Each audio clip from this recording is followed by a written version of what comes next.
Yeah, I would like to talk about, as always, really, about love. For many people, love is very difficult because we associate it with relationships or love to objects. Love becomes very, very easy when we identify this single object, one single object. And I don't mean a partner in monogamous relationship. That's absolutely not what I mean. My invitation is love only love. That's the only object of your love. Love itself. Love only love. What does it mean and why is it so important as it seems over here that it is essential? Exactly because of that, because we love the essence of existence, which is love. If we assign our love to any other object, we'll see when I call love object, it's actually subject. But okay, let's just set aside. For the sake of conversation, make it object. So if we assign love to any other object, we will live in fear because its pleasure and gain we associate with that. So if I lose the object of my love, I will be in pain. I will be in lack. My life is over. Remember, that's how we think when we're teenagers. If I lose him, her, my life is over forever. And I wish we taught our teenagers, our children, that so there would be less suicides. Because a lot of teenage suicides are related to breakups and loss of love of their life. And of course, upbringing and bullying and other challenges. But so if all I focus, my entire attention, my entire existence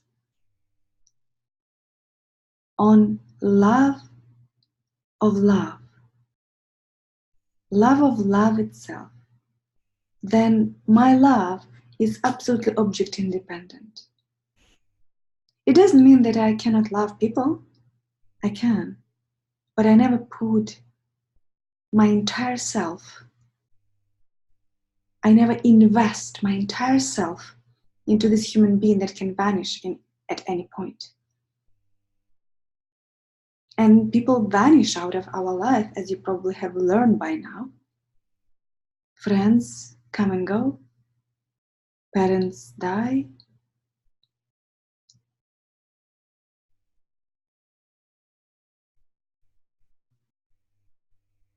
Lovers totally go, come and go.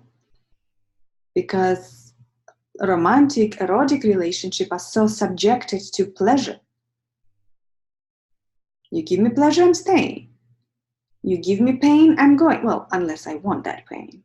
Unless that kind of pain associated with pleasure. Right? So I will tolerate that amount of pain if there is a payoff. And if exchange is not worth it, I'm gone. Right? So by loving only love, not only love, but focusing on loving only love, it allows us to love every other object. Yet, we can easily let go of any other object. Because we love itself. With that, we give freedom to objects to come and go. And neither them coming nor them going penetrates our existence to such depth that it causes insane distress.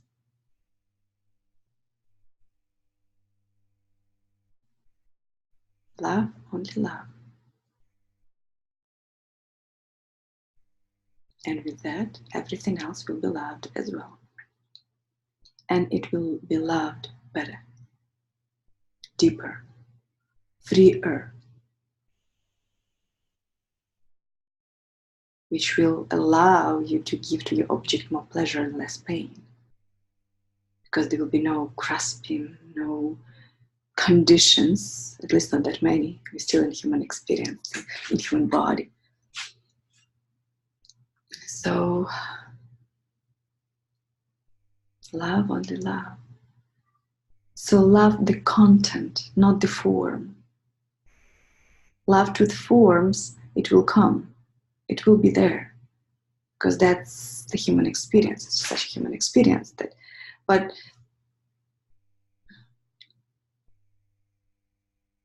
focus love on content. Sorry. Yeah, right. On the content, not the form.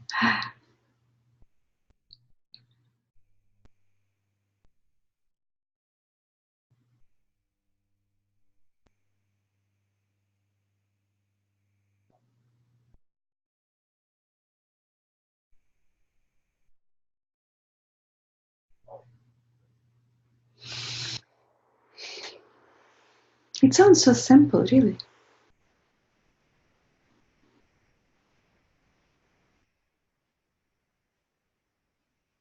Or maybe I should say, it sounds complex, but it is simple.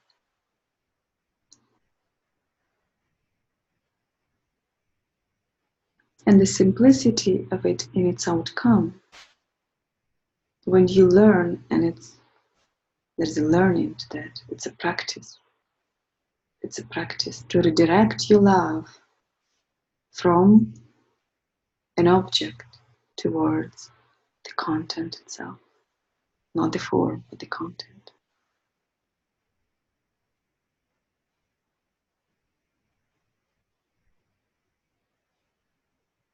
So when you practice it, it becomes easy. As any practice, everything with practice becomes easy.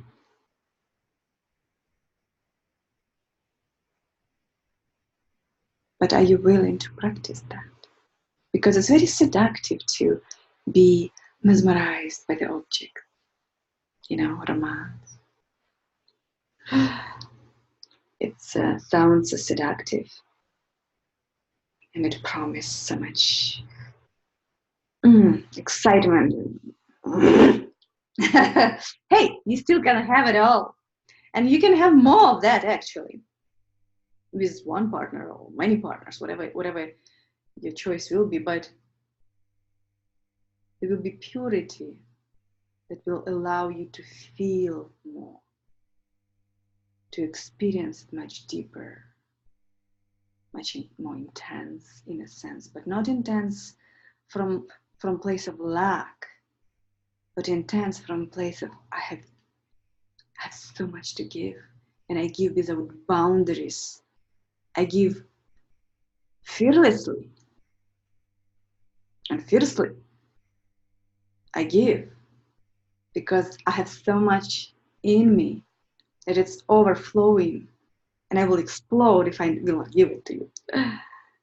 It's that, instead of, oh, I have that little, and let me give it to you in portions, but I have to keep it for later, for someone else, or if I give you too much, you might leave, so let me withhold. Instead, if you love. If object decide to go because it's too much love for them, bon voyage. No? It becomes easier. And it feels to me, it becomes more loving. And loving towards everybody, towards the object, towards the subject. as well, because we stop suffering, we stop causing ourselves suffering because of this fear of loss. And with fear of loss, so many other fears come.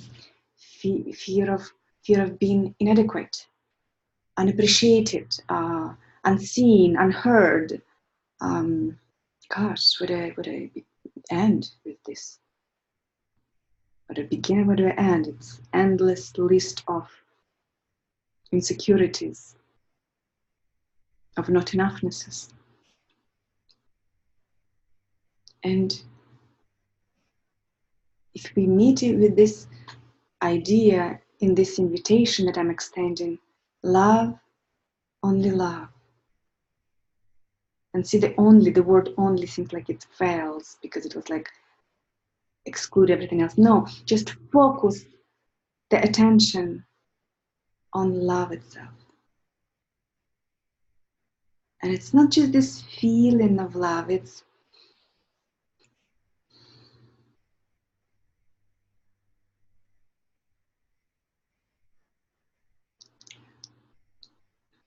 I wish I could find the right words to point to it.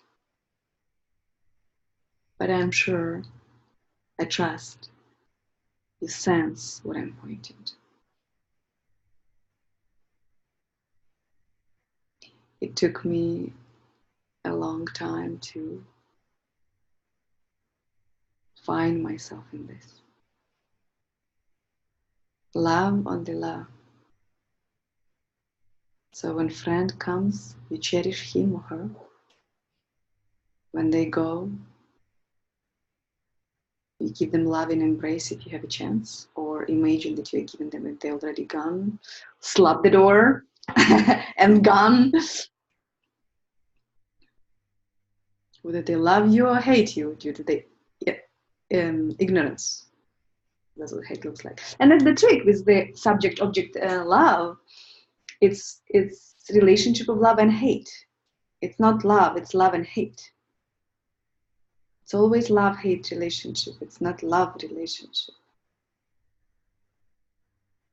Because the love here is the desire to get.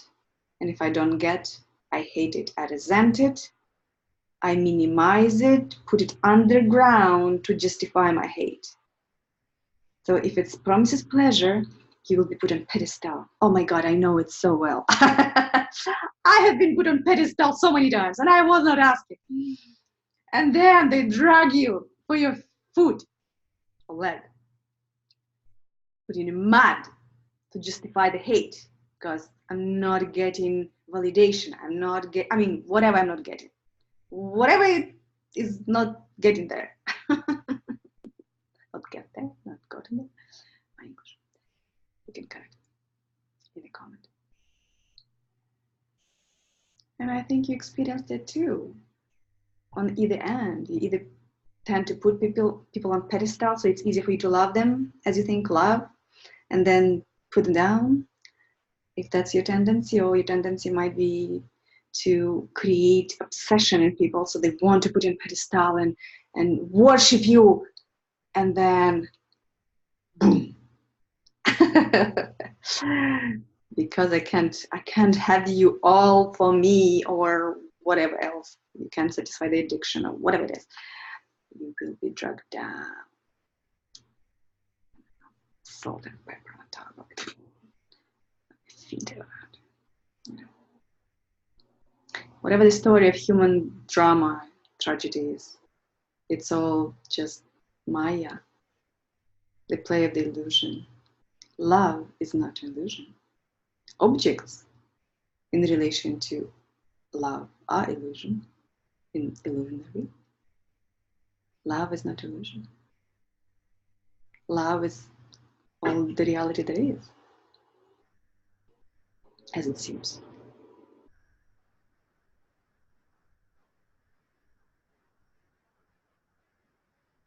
And love is that which doesn't go anywhere ever.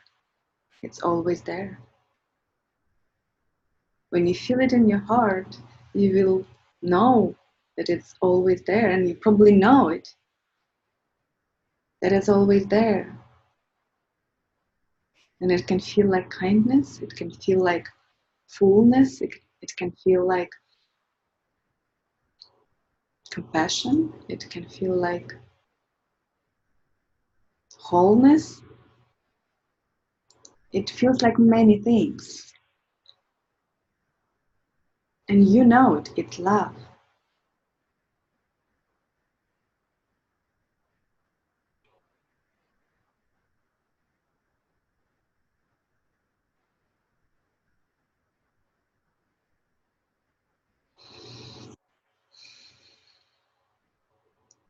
And it's giving, it's very giving.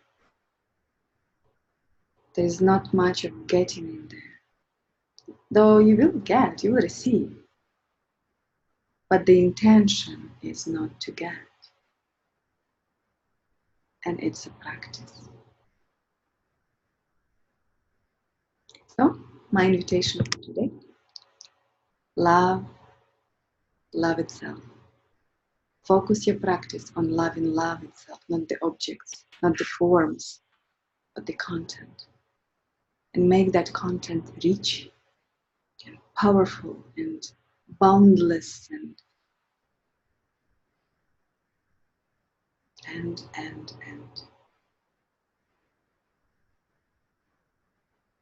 With that, may you for a second be object of my love. So I tell you I love you. I extend my love to you. I extend the love to you, which cannot be extended. It's all there is. You are it. I'm it. We are it. It is that.